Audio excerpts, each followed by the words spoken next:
มื่อไรเธอจะกลับมาเมื่อไรนะฉันก็ได้เจอ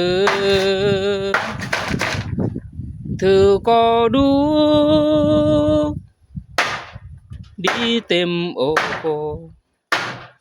บ่ามันเหงา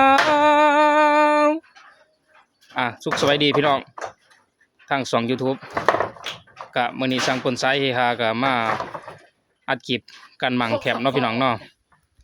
การมั่งแคมป์ของสายไปดุนพี่น้องสายปาร์ตี้ในหูเนี่ยฟังปาร์ตี้เลยพี่น้อง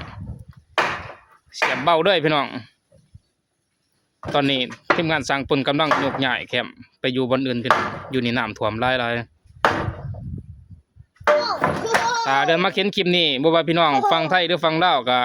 อย่าลืมมิตรสัมพันธ์หาสร้างปนนี่เด้อสร้างปนก็มิตรสัมพันธ์กลับคืนก็อย่าลืมมิตรสัมพันธ์ใส่กันเด้อพี่น้องเด้อ